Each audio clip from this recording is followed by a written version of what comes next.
Hi friends, இப்போ நம்ம பார்க்க போகிறது டவுட்ஸ் சக்தி ஸ்டூடெண்ட்ஸ் கேட்ட டவுட்ஸில் வேரியஸ் பேங்க் எக்ஸாம்ஸ்லேருந்து கேட்ட டவுட்டில் பார்ட் 4 பார்க்குறோம். சரி, நேரடியாக கேள்விகள் எடுத்துக்கலாம். எப்பவுமே சொல்கிறது தான், கண்டிப்பாக இந்த கேள்விகளை நீங்கள் வீடியோவில் பார்க்குறதுக்கு முன்னாடி முதல்ல நீங்கள் அந்த கேள்விகளை சால்வ் பண்ணுங்கள். அதுக்கப்புறமா இங்கே கொடுத்துருக்க மெத்தட்ஸை பாருங்கள். ஸோ தட் உங்களுக்கு ரொம்ப யூஸ்ஃபுல்லாக இருக்கும். சரி, இப்போ நம்ம கேள்விகள் எடுத்துக்கலாம். ஃபஸ்ட்டு பாருங்கள், ஒரு DI question, ஒரு சிம்பிளான லைன் கிராஃப் கொடுத்துருக்காங்க. Study the following graph carefully to answer the question follow. Following graph shows annual dividend provided by two companies over the years. First, dividend na enna namakku theriyணும். Dividend ன்றது ஒண்ணும் இல்ல, ஒரு கம்பெனில நீங்க share வாங்கியிருக்கீங்க அப்படின்னா அந்த ஷேருக்கு கம்பெனிக்காரங்க என்ன பண்ணுவாங்கன்னா அதோட மதிப்புக்கு ஏற்ற மாதிரி உங்களுக்கு பணம் தருவாங்க. சரிங்களா? ஏன்னா நீங்கள் அந்த கம்பெனியோட ஷேரை அதாவது நீங்கள் ஷேரில் அந்த கம்பெனிக்கு பணத்தை இன்வெஸ்ட் பண்ணதுனால அந்த பணத்தை வச்சு அந்த கம்பெனி வந்து ஒரு வியாபாரம் பண்ணி பணம் சம்பாதிக்கிறதுல உங்களுக்கு ஒரு பங்கு கொடுக்கறது தான் இந்த டிவிடெண்டுன்னு சொல்கிறது. ஆனுவல் டிவிடெண்டுன்றது வருஷத்துக்கு ஒரு வாட்டி மட்டும் அவங்க அதுலேருந்து ஒரு பங்கை உங்களுக்கு கொடுக்கறது. அந்த பங்கை அவங்க கொடுக்கும்போது எப்படி கொடுப்பாங்கன்னா கண்டிப்பாக வந்து பெர்சன்டேஜில் தான் கொடுப்பாங்க. அதாவது இந்த வாட்டி டிவிடெண்ட் வந்து 12% தரோம், 10% தரோம் அப்படின்னு சொல்லி கம்பெனியோட லாபத்துக்கு ஏற்ற மாதிரி அவங்க கொடுப்பாங்க. அவ்வளோதான். ஸோ அப்போ இந்த இடத்துல நம்ம ஆனுவல் டிவிடெண்டுன்னு சொல்லும்போது இந்த கிராஃபில் இருக்கக்கூடிய வேல்யூஸை பார்க்கும்போது எப்படி பார்க்கணும்னு கேட்டால் பர்சன்டேஜாக பார்க்கணும். அவ்வளோதான். ஆனால் இந்த கிராஃபில் வேறு எங்கேயுமே பர்சன்டேஜ்ன்ற வார்த்தையே அவங்க பயன்படுத்தலை. சரிங்களா? ஆனாலும் இது வந்து உள்ளர்த்தம், அதாவது ஹிடன் மீனிங்னு நம்ம சொல்லுவோம். அந்த மாதிரி பார்க்கும்போது இதோட உள்ளர்த்தம் என்னன்னு பார்த்தா அங்கே மறைஞ்சிருக்கிற தகவல் என்னன்னு பார்த்தா பெர்சன்டேஜில் கணக்கு எடுத்துக்கணும். அவ்வளோதான், வேற ஒன்றுமே இல்லை. அப்போது இதெல்லாம் பெர்சன்டேஜ் அப்படின்னு சொல்லும்போது பார்த்தீங்கன்னா டெஃபினட்டாக வந்து நீங்கள் பணத்தை இன்வெஸ்ட் பண்ணுறீங்க அப்படின்னா அந்த பணத்துக்கு வந்து இப்போ சப்போஸ் நீங்கள் பேங்க்கில் போய் பணத்தை இன்வெஸ்ட் பண்ணால் வட்டி கிடைக்கும். அதை வட்டியை வந்து நம்ம இன்ட்ரெஸ்ட்னு சொல்கிறோம். அதுவே நீங்கள் ஒரு கம்பெனியில் போய் பணத்தை இன்வெஸ்ட் பண்ணால் அது வந்து டிவிடெண்ட் கிடைக்கும்னு சொல்லுவோம். அவ்வளோதான். அந்த வார்த்தை மாறும். அந்த வார்த்தை மாறினோன்னா நமக்கு கன்ஃபியூஸ் ஆகிடும். எப்படா இது கேள்வி ரொம்ப வித்தியாசமாக இருக்கே அப்படின்னு சொல்லி நம்ம யோசிப்போம். இப்போ பாருங்கள், ஆனுவல் டிவிடெண்ட்னாலும் ஆனுவல் இன்ட்ரெஸ்ட்னாலும் ரெண்டும் ஒன்று தான்றதை மட்டும் நீங்கள் புரிஞ்சுக்கிட்டீங்கன்னா இந்த சம் போடுறது ரொம்ப ரொம்ப ரொம்ப ரொம்ப ஈஸி. சரிங்களா? சரி, இப்போ பாருங்கள், கேள்வி எடுத்துக்கலாம்.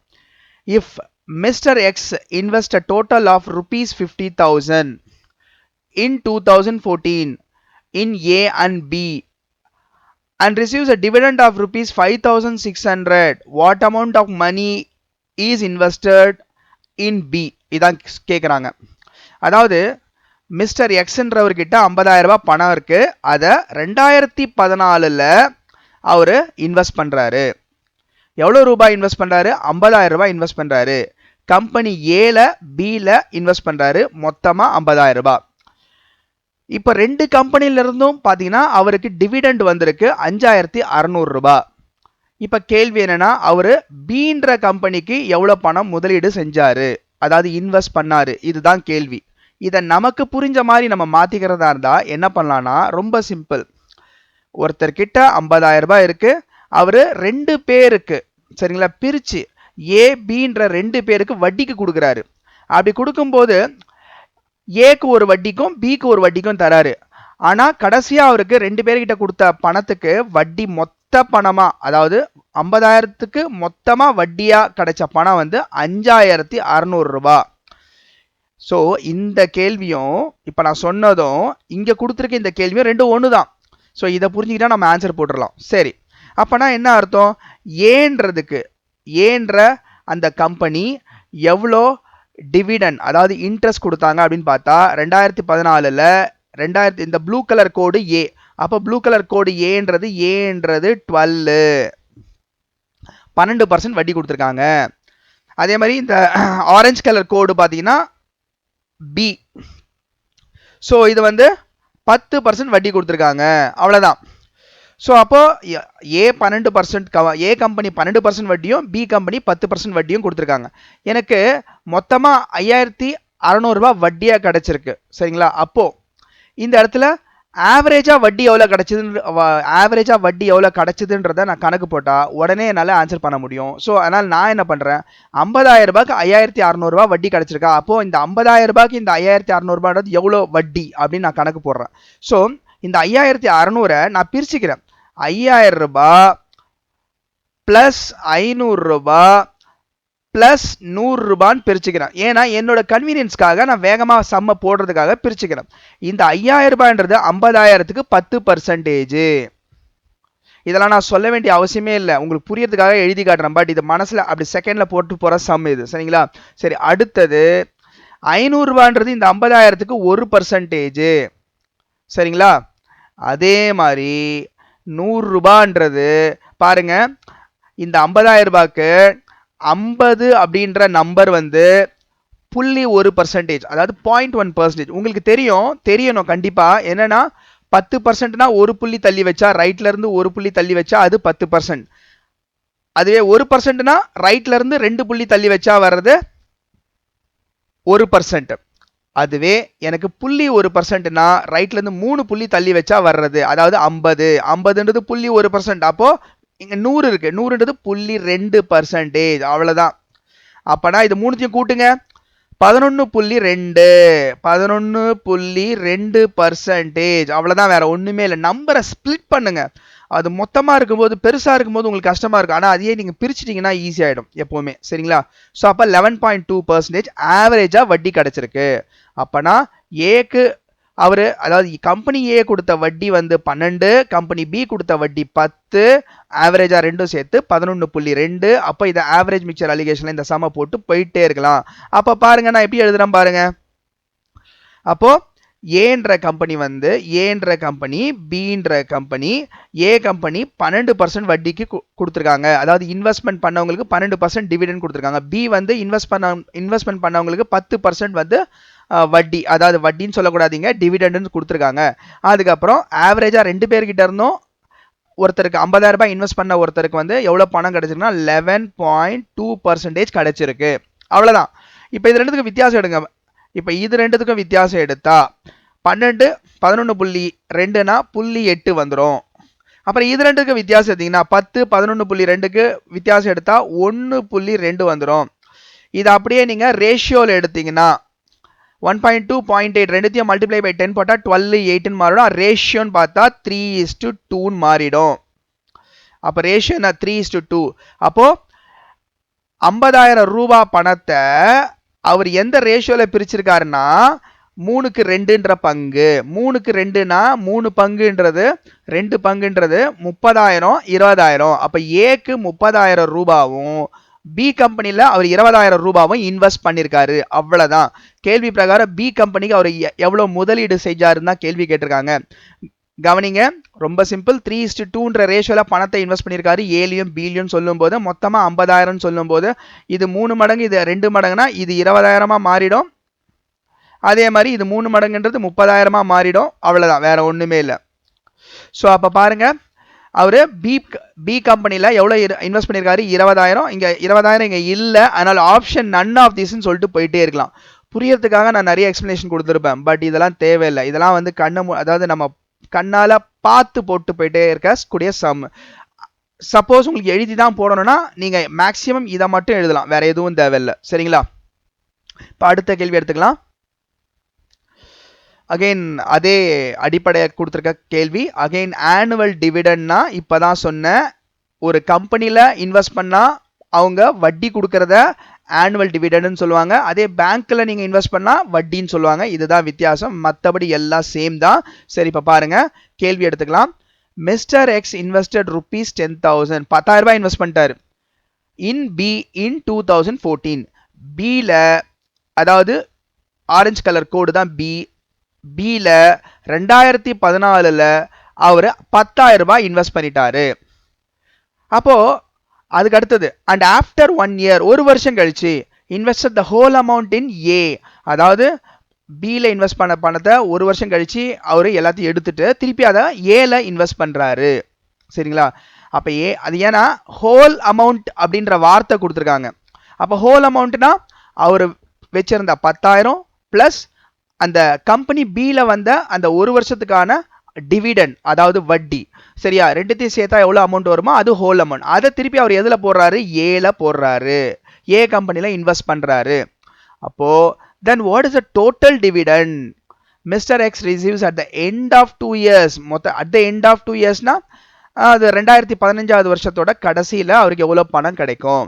ஏன்னா 2014 2015 இதுதான் அவர் இன்வெஸ்ட் பண்ற காலகட்டம். சரிங்களா, சரி. அப்போ இந்த சம்மர் ரொம்ப ஈஸியா நம்ம போட்டு போயிட்டே இருக்கலாம். அவங்க கேட்கறது என்னன்னா what is total dividend. Total dividend அதாவது இதை வேற மாதிரி சொல்றதா இருந்தா எவ்வளவு வட்டி கிடைக்குது, 2 வருஷத்தோட கடைசியில வட்டி எவ்வளவு கிடைக்குது, அதான் கேள்வி, வேற ஒன்றும் இல்லை. சரிங்களா, ஸோ டோட்டல் டிவிடெண்ட் எவ்வளவு கிடைக்குதுன்னு கேட்கறதா நான் எவ்வளவு வட்டி 2 வருஷத்துல கிடைக்குதுன்னு கேட்கலாம். அதாவது இன்ட்ரெஸ்ட் என்னன்னு கேட்கறான்பா. சரியா, வேற ஒண்ணுமே இல்லை. அப்பனா இது எப்படி போடலாம் கவனிங்க. ஃபர்ஸ்ட் 2014ல பி கம்பெனில இன்வெஸ்ட் பண்றாரு. 10% வட்டி தான் கொடுக்குறாங்க, அதாவது டிவிடெண்ட் 10% தான் தராங்க. அப்போ அவர் இன்வெஸ்ட் பண்ற பணம் எவ்வளவு, 10,000 ரூபாய். இந்த 10,000 ரூபாவை அவர் 2014ல கம்பெனி பில இன்வெஸ்ட் பண்ணும்போது at the end of the year dividend அதாவது இன்ட்ரெஸ்ட் வந்து 10%, அப்போ 1000 ரூபாய் கிடைக்குது. அவ்வளவுதான், வேற ஒண்ணுமே இல்லை. அடுத்தது 2014வது எண்டில் அந்த பணத்தை எடுத்துடுறாரு. எடுத்துட்டு அவர் என்ன பண்றாரு, 2015ல கம்பெனி ஏல இன்வெஸ்ட் பண்றாரு. இங்க கம்பெனி பில இன்வெஸ்ட் பண்ணியிருந்தாரு. மொத்த பணத்தையும் எடுத்துடுறாரு. அப்ப 10,000 + 1000 மொத்த பணம் எவ்வளவு வரும், 11,000 வரும். இதை எடுத்துட்டு கம்பெனி ஏல இன்வெஸ்ட் பண்றாரு. நல்லா கவனிங்க, கம்பெனி ஏ 2015ல சரிங்களா டிவிடெண்ட் எவ்வளவு கொடுத்துருக்குன்னா 15% கொடுத்துருக்கு. கம்பெனி ஏ 2015ல எவ்வளவு கொடுத்துருக்கு, 15% கொடுத்துருக்கு. அப்ப 15%னா 10% + 5% எடுத்துக்கலாமா.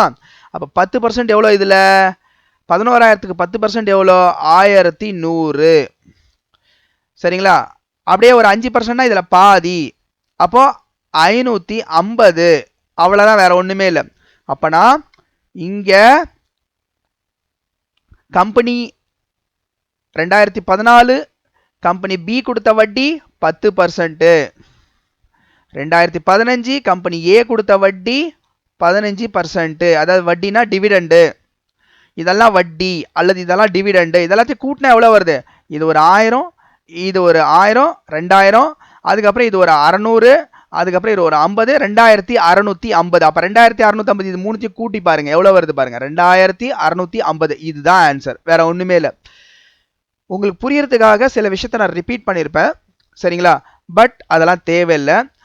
பேசிக்கா பாத்தீங்கன்னா இந்த சம்மை நீங்க பார்த்த உடனே மனக்கணக்கிலேயே இந்த சம்மை டோட்டலா ஆன்சர் பண்ணிட்டு போயிட்டே இருக்கலாம். இது வந்து கஷ்டமான சம் கிடையாது. பட் நிறைய பேருக்கு இந்த ஆனுவல் டிவிடெண்ட்னா வட்டின்றத ஆனுவல் டிவிடெண்ட் கம்பெனில சொல்றாங்கன்றது தெரியாத காரணத்தினால தான் இதை டவுட்னு கேட்டிருக்கீங்க. சரிங்களா, சரி, இப்போ அடுத்த கேள்வி எடுத்துக்கலாம். A raft having speed of 11 km/h in still water. சில பேருக்கு இந்த ராஃப்ட்ன்ற வார்த்தை புதுசா இருக்கு. இன்னும் அதுனடா ராஃப்ட் அப்படின்னு சொல்லி நல்லா ஒரு விஷயம் புரிஞ்சுங்க. இப்போ நம்ம எக்ஸாம் எழுதும் போது இந்த ஒரு வார்த்தை வந்துச்சு, அது என்னன்னு எனக்கு புரியல, கவலைப்படாதீங்க, மற்ற வார்த்தைகளை வச்சு அது என்னன்னு கண்டுபிடிச்சிடலாம். A raft having speed of 11 km/h in still water while the speed of the flowing water is 4.5 km/h. தண்ணியில போகக்கூடிய ஒரு வாகனத்தை பத்தி தான் அங்க பேசுறாங்க. அவ்வளவுதான். தண்ணியில போறது கப்பல்.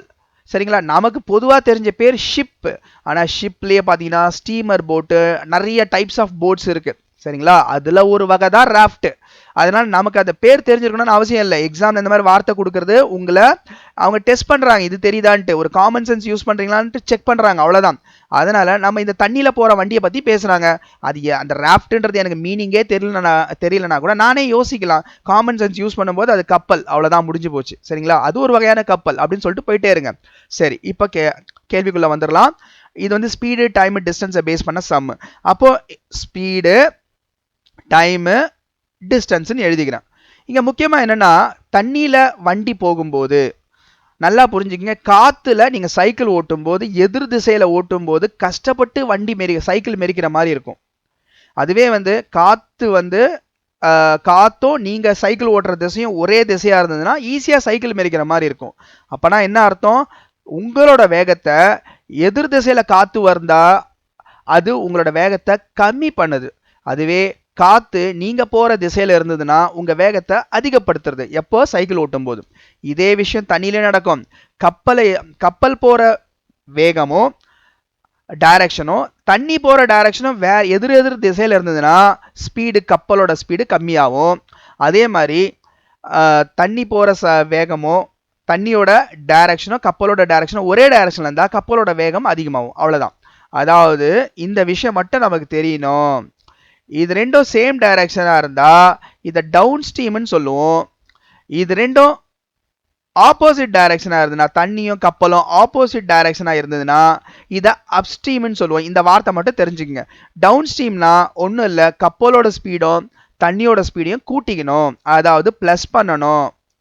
அதே அப்ஸ்ட்ரீம்னா தண்ணியோட ஸ்பீடும் கப்பலோட ஸ்பீடும் எதிர் திசையில இருக்கிறதுனால கழிக்கணும், அதாவது சப்ட்ராக்ட் பண்ணணும், வேற ஒண்ணுமே இல்லை. சரிங்களா? கப்பலோட ஸ்பீடு தண்ணியோட ஸ்பீடை கூட்டினா அது டவுன் ஸ்ட்ரீம், கழிச்சா அது அப்ஸ்ட்ரீம். அவ்வளவுதான்.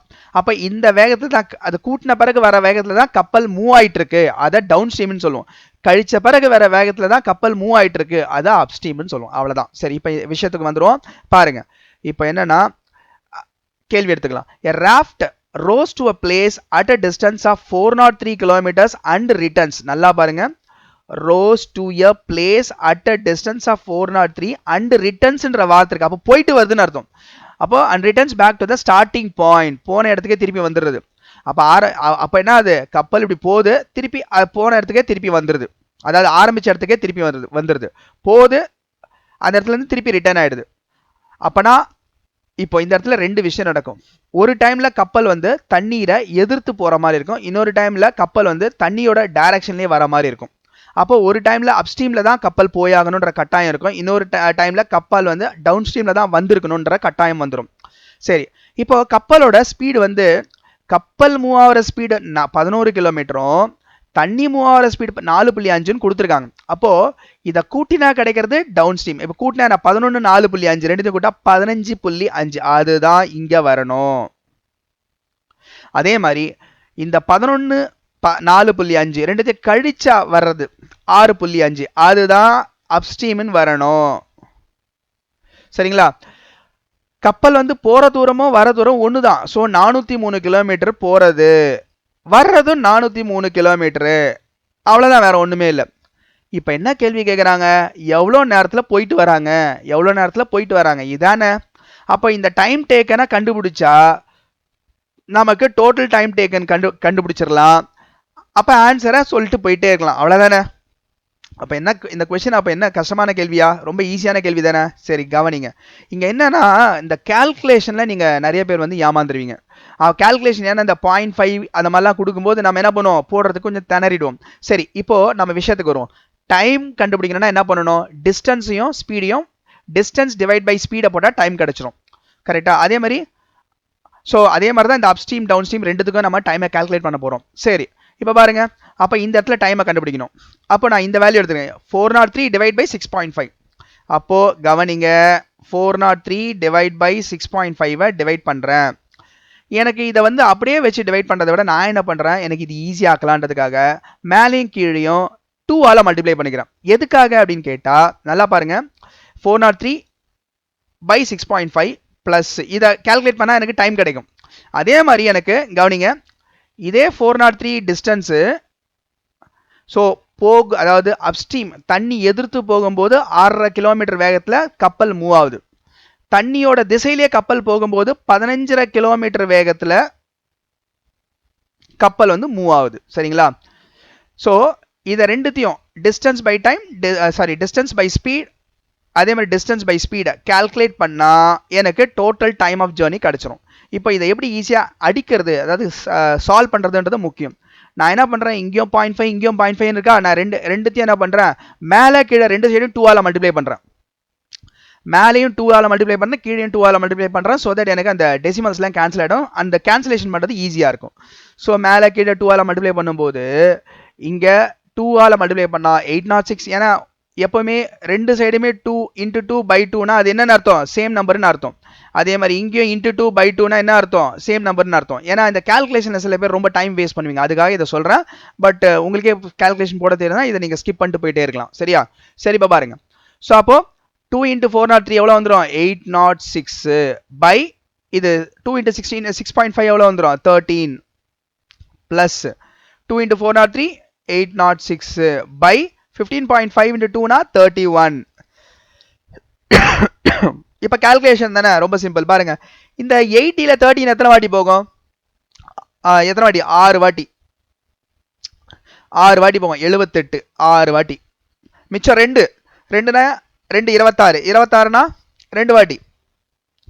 ஸோ இந்த 2 26, அப்போ 13ல எத்தனை வாட்டி? 2 வாட்டி போகும். அடுத்து இங்க பாருங்க 31. இந்த 31 இந்த 80ல 31 2 வாட்டி போகும். 62. சரிங்களா? மிச்சம் எவ்வளோ இருக்கும்? 18. 18 இந்த 6, அதாவது 186. இந்த 186 31ல எத்தனை வாட்டி போகும்? கரெக்டா 6 வாட்டி போகும். சரிங்களா? 6 வாட்டி. அப்போ எனக்கு ஆன்சர் என்ன வந்துருது? 62 + 26 என்ன வந்துருது? 60 20 80 6 2 8. அப்போ 88. அவ்வளோதான். பாருங்க, ஆன்சர் 88 hours. எவ்வளோ ஈஸியா இருக்கு பாருங்க. ஆக்சுவலாக இந்த இடத்துல நான் சொல்லும்போது கொஞ்சம் டைம் எடுத்து சொல்லியிருப்பேன் உங்களுக்கு புரியணுன்றதுக்காக. பட் இதெல்லாம் தேவையில்லை. இந்த கால்குலேஷன் ஃபாஸ்ட்டாக போட தெரிஞ்சா சில விஷயத்தை நீங்கள் ஸ்கிப் பண்ணிட்டு போயிட்டே இருக்கலாம். சரிங்களா? சரி, அடுத்து பார்க்கலாம். The ratio of income of Ravi, Sneha, Kiran are 8:15:17 and they spend in the ratio of 376. If Ravi saves 25% of his income, what is the ratio of savings of Ravi, Sneha and Kiran?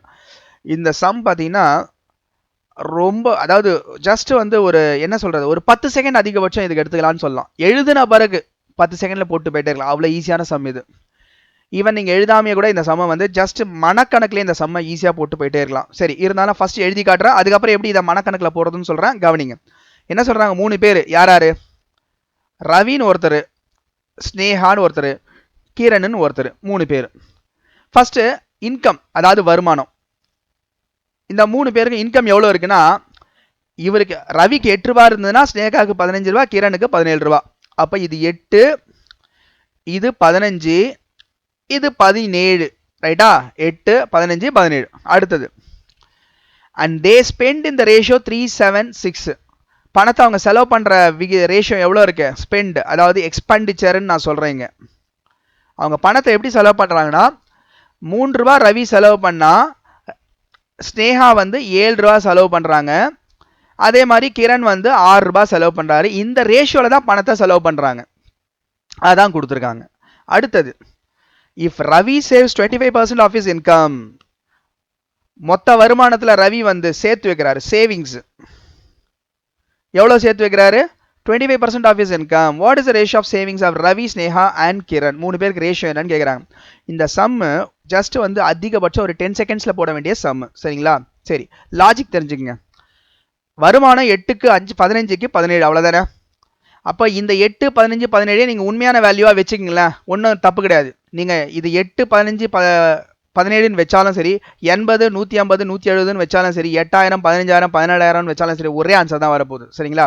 சரி, அப்போ இதை நான் அப்படியே வச்சுக்கிறேன். இந்த value 8 15 17ன்றதே அவங்களோட உண்மையான வருமானம்னு வச்சுக்கிறேன். அப்படி பார்க்கும்போது ரவி சேவ்ஸ் எவ்வளோ? 25% ஆஃப் இஸ் இன்கம். 25%னா 1/4. 25%னா 1/4. அப்போ 8 ரூபாயில் 1/4 எவ்வளோ? 2 ரூபா. 8 ரூபாயில் 1/4 எவ்வளோ? 2 ரூபா. அப்போ ரவி சேர்த்து வைக்கிற பணம் 2 ரூபா. அவ்வளோதான். ரவி சேர்த்து வைக்கிற பணம் 2 ரூபா. நான் செலவு பண்ண பணம் 6 ரூபா. செலவு பண்ணது எங்க இருக்கு? இங்க எக்ஸ்பெண்டிச்சர்ன்ற இடத்துல இருக்கு. நல்லா புரிஞ்சுங்க, எக்ஸ்பெண்டிச்சர்ன்ற இடத்துல இருக்கு. இதெல்லாம் ரேஷியோல இருக்கு. 6 ரூபான்றதை அவங்க எப்படி கொடுத்துருக்காங்க? 3 ரூபான்னு கொடுத்துருக்காங்க. அதாவது 3ன்ற ரேஷியோல கொடுத்துருக்காங்க. ஒரிஜினல் வேல்யூ 6, ஆனா அது என்ன ரேஷியோல இருக்கு? 3ன்னு இருக்கு. அப்போ ரேஷியோ மாறி 2 மடங்கு தான் ஒரிஜினல் வேல்யூ. அப்போ இங்க இருக்கிறது எல்லாத்தையும் ரேஷியோனாலுமே 3, அதாவது ஒரிஜினல் வேல்யூ ரேஷியோ மாதிரி 2 மடங்கு. அவ்வளவுதான். இந்த லாஜிக் கண்டுபிடிச்சோம்னா எல்லாத்தையும் 2ஆல மல்டிப்ளை பண்ண வேண்டியதான். அப்போ 3 2ஆல மல்டிப்ளை பண்ணா 6, 7 2ஆல மல்டிப்ளை பண்ணா 14, 6 2ஆல மல்டிப்ளை பண்ணா 12. அவ்வளவுதான்.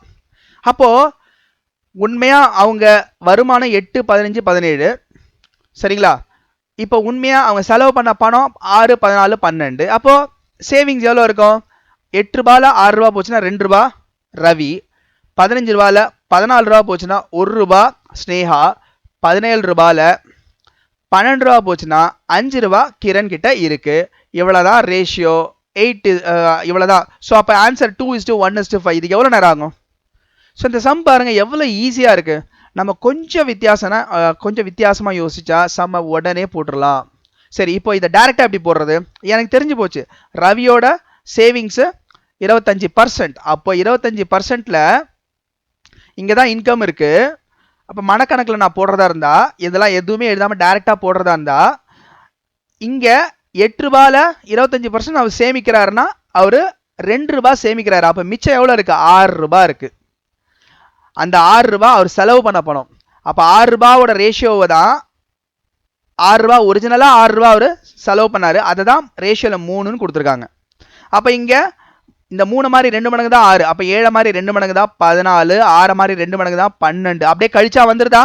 அப்போ 8ல் 6 கழிச்சா 2, 15ல் இந்த 14 கழிச்சா 1, அதே மாதிரி இந்த 17ல் இந்த 12 கழிச்சா 5. ஆன்சர் 5th ஆப்ஷன் சொல்லிட்டு நம்ம ஈஸியாக பார்த்தோன்னே சம் எழுதிட்டு போயிட்டே இருக்கலாம். சரிங்களா?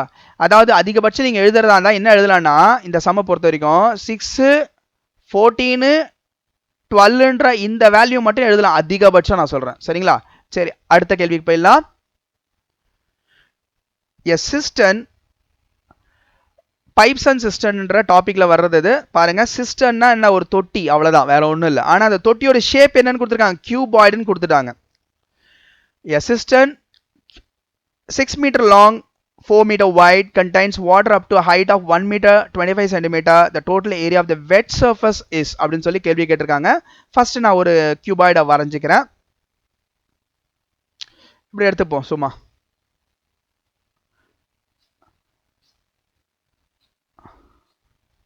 இப்படி இருக்கு. சரியா? ஒரு தொட்டி இருக்கு. Long 6 metre, wide 4 metre, height இங்கே கேர்ஃபுல்லாக இருக்கணும். இதெல்லாம் மீட்டரு, ஆனால் இது மீட்டர் வரைக்கும் சென்டிமீட்டர் இருக்குது. அப்போனா 1.25 மீட்டருன்னு சொல்லணும். ஏன்னா எல்லாத்தையும் மீட்டரில் எழுதிக்கிறேன். 1.25 மீட்டர். எங்கள் கேள்வியும் ஆன்சர் மீட்டரில் தான் கேட்டிருக்காங்க. சரியா? ஸோ அப்போ 1.25 மீட்டர்னு எழுதிக்கிறேன். அப்போ ஹைட்டு 1.25 மீட்டர், இது வந்து 4 மீட்டர், இது 6 மீட்டர். இப்போ கேள்வி என்ன? Total area of wet surface. நம்மள கேள்வியை எப்படி அவங்க குழப்புறாங்க பாருங்க. அதாவது வெட் சர்ஃபஸ்னா நீங்கள் நல்லா புரிஞ்சுக்கங்க. தண்ணியை ஊற்றி வைக்கிறீங்க. தண்ணியை ஊற்றி வைக்கும்போது டெஃபினட்டாக ஒரு பாத்திரம் இருக்குது, அதில் தண்ணி ஊற்றி வைக்கிறீங்கன்னா அடிபாகத்தில் தண்ணி பட்டு இருக்கும். அப்போ வெட்டாக தான் இருக்கும், அதாவது ஈரப்பதமாக தான் இருக்கும். அதே மாதிரி தண்ணி இருக்கிற அளவுக்கு, இருக்கிற எந்த ஹைட்டுக்கு தண்ணி இருக்கோ அந்த பாத்திரத்தில் அத்தனை இடத்துலையும் சைடில் தண்ணி வந்து பட்டு தான் இருக்கும். அது வெட் சர்ஃபஸ் தான், அதாவது ஈரப்பதமாக தான் இருக்கும். ஆனால் அந்த பாத்திரத்தோட மேல் பகுதி இருக்குல்ல, அதாவது வேற மாதிரி சொல்கிறதா இருந்தால் கூரை பகுதின்னு நம்ம சொல்லலாம். சரிங்களா? அந்த மேல் பகுதி அங்கே மட்டும் பார்த்தீங்கன்னா வெட் சர்ஃபஸ் வராது. அவ்வளோதான். ஏன்னா தண்ணி வந்து இப்போ ஒரு ஜக்கில் பாதி தண்ணி பிடிச்சிருக்கோன்னு வச்சுப்போம். அப்போ பாதி வரைக்கும் இருக்கக்கூடிய இடம் தான் தொட்டுக்கிட்டு இருக்கும். சரிங்களா? அப்போ மேல் பகுதி கூரை தொடாது. இந்த இடத்துல அவங்க கொடுத்துருக்க அளவுக்கு தண்ணி ஃபுல்லாக இருக்குதுன்னு சொன்னால் கூட மேல் பகுதி கூரை பகுதியில் தண்ணி வந்து தொடாது. ஒரு தொட்டிலேயே நீங்கள் யோசிச்சு பாருங்கள். தொட்டிக்கு மேலே நீங்கள் மூடி போட்டு மூடுவீங்க. அந்த மூடி வந்து தண்ணியில் வந்து படாது. சரிங்களா? ஆனால் மற்ற பகுதி, அந்த தொட்டியில் மற்ற பகுதி எல்லாமே, டேங்க்கில் மற்ற பகுதி எல்லாமே வந்து தண்ணியில் பட்டு தான் இருக்கும். ஸோ அப்போது மேல் பகுதி, அதாவது இந்த இடத்த மட்டும் ஏரியாவை நீங்கள் கணக்கு போடக்கூடாது. மற்ற எல்லா ஏரியாவும் கணக்கு போடணும். இதை எடுத்துக்கணும், இந்த ஏரியா எடுத்துக்கணும், இதுக்கு பின்னாடி இந்த சைடில் இருக்க ஏரியா எடுத்துக்கணும், இந்த கீழே இருக்க ஏரியா எடுத்துக்கணும். சரிங்களா? எல்லாத்தையும் எடுத்துக்கணும். இது எல்லாத்தையும் கூட்டணும். அதே மாதிரி இதுக்கு ஆப்போசிட் ஏரியா இங்கே இருக்குது ஒன்று, அதை எடுத்துக்கணும். இதுக்கு ஆப்போசிட் ஏரியா ஒன்று இருக்குது, அதை எடுத்துக்கணும். சரிங்களா? அதாவது இங்கே இருக்கிறதுக்கு ஆப்போசிட் ஏரியா இங்கே இருக்குது, சேமா, அதை எடுத்துக்கணும். இங்கே இருக்கிறதுக்கு ஆப்போசிட் ஏரியா இங்கே இருக்குது, இதை எடுத்துக்கணும். அதே மாதிரி கீழ்ப்பக்கம் ஏரியா எடுத்துக்கணும். இந்த 5 சைடு எடுத்துக்கணும். இந்த 6வது சைடு மட்டும் எடுக்கக்கூடாது. அவ்வளோதான்ப்பா, வேற ஒன்றுமே இல்லை. அப்போ என்னது பாருங்க. இப்போ கீழ்ப்பக்கத்தை கால்குலேட் பண்ணனா இந்த 4 × 6 மல்டிப்ளை பண்ணால் கீழ்ப்பக்கம், அப்போ அது 24 அப்படின்னு சொல்லி ஆன்சர். அடுத்தது பாருங்க, இந்த சைடு கவனிங்க, கர்சர் மூமெண்ட்டை பாருங்க. இந்த சைடுன்றது இது ஹைட்டு, இது பேஸு. அப்போ 1.25 × 6 இதை மல்டிப்ளை பண்ணால் இந்த ஏரியா கிடச்சிரும். 1.25 × 6 பாருங்க. 6 × 1னா 6 வந்துட போகுது. சரிங்களா? இப்போ 0.25ன்றதை நான் 1/4ன்னு சொல்லலாம். 1/4னா எவ்வளோ வந்துடும் எனக்கு? 6ல் 1/4ன்றது 1.5. அப்போனா இதை மல்டிப்ளை பண்ணால் எனக்கு 7.5 வந்துடும். ஆனால் 7.5ன்றது இந்த ஏரியா மட்டும் கிடையாது, இதுக்கு அப்படியே ஆப்போசிட்டில் இருக்க இந்த ஏரியாவும். அப்போ இன்னொரு 7.5 எனக்கு வந்துடும். அடுத்து பாருங்க. ஸோ அப்போ நான் இந்த ஏரியாவை எடுத்துட்டேன், இந்த ஏரியாவை எடுத்துட்டேன். அதே மாதிரி கீழ்ப்பக்க ஏரியான்ற இந்த 4 மீட்டர் 6 மீட்டரை மல்டிப்ளை பண்ணால் கீழ்ப்பக்க ஏரியா கிடச்சி, அது 24, அதையும் எடுத்துட்டேன். இப்போ நான் இன்னும் எடுக்காதது இந்த ஏரியா, அதாவது இந்த சைடு, இதுக்கு ஆப்போசிட் சைடு. அப்போ இந்த சைடு எவ்வளோ? 4. இந்த சைடு எவ்வளோ? 1.25. இந்த 4ஐயும் 1.25 மல்டிப்ளை பண்ணால் ஏரியா கிடைக்குமா? ஸோ 4 × 1.25, அதாவது 4 × 1.25 மல்டிப்ளை பண்ணால் உங்களுக்கு எவ்வளோ கிடைச்சிடும்? 5ன்னு கிடைக்க போகுது. அப்போ இந்த ஏரியா எனக்கு எவ்வளோ? 5. இதுக்கு அப்படியே ஆப்போசிட்டில் இருக்க ஏரியா எவ்வளோ? அதுவும் 5. அவ்வளோதான், வேற ஒன்றுமே இல்லை. அப்போ இது எல்லாத்தையும் கூட்டுறீங்க, அதுதான் ஆன்சர். ஸோ பாருங்க, இது ரெண்டும் 15, இது ரெண்டும் 10. 10 10 + 24 34, 34 + ஒரு 15 49. ஆன்சர் இங்கே 49 இருக்கு. ஸோ எவ்வளோ ஈஸியான சம்மு. ஸோ இந்த ஏரியா புரியாதவங்களுக்காக எழுதி காட்டுறேன். இந்த இடத்துல வரக்கூடிய ஏரியா வந்து 5. இதுக்கு அப்படியே ஆப்போசிட்ல இருக்க ஏரியா 5. இந்த இடத்துல வரக்கூடிய ஏரியா வந்து 7.5. இதுக்கு அப்படியே ஆப்போசிட்ல இருக்க ஏரியாவும் 7.5. அப்புறம் கீழ்ப்பக்கத்தில் இருக்க ஏரியா வந்து 24. இது எல்லாத்தையும் நீங்க கூட்டினா வரக்கூடிய ஏரியா தான் தண்ணியால ஈரப்பதமா, அதாவது அந்த தொட்டி வந்து ஈரப்பதமா இருக்கக்கூடிய இடம் அப்படின்னு சொல்லலாம். ஸோ எவ்வளோ சிம்பிளான கேள்வி பாருங்க. இதை வந்து எவ்வளோ நேரம் ஆகுது போடுறதுக்கு? ஒன்றுமே டைம் எடுக்காது. கரெக்டுங்களா? ரொம்ப சிம்பிள் சம். ஸோ ஆனால் பட் நம்ம என்ன பண்ணுறோம், இந்த சம்மை வந்து தேவையில்லாமல் காம்ப்ளிகேட் பண்ணிடுறோம். சரிங்களா? இது ரொம்ப கஷ்டமான சம்முன்னு யோசிக்கிறோம். ஆனால் இது உண்மையிலே ரொம்ப ரொம்ப ரொம்ப ரொம்ப சிம்பிளான சம். சரிங்களா? ஜஸ்ட் ட்ரை பண்ணுங்க. அட்லீஸ்ட் ட்ரை பண்ணும்போது அது ஈஸியாகிடும். சரிங்களா? சரி, மீண்டும் அடுத்த பார்ட்டில், அதாவது அடுத்த பகுதி டவுட் செஷனில் உங்களை சந்திக்கிறேன். தேங்க்யூ.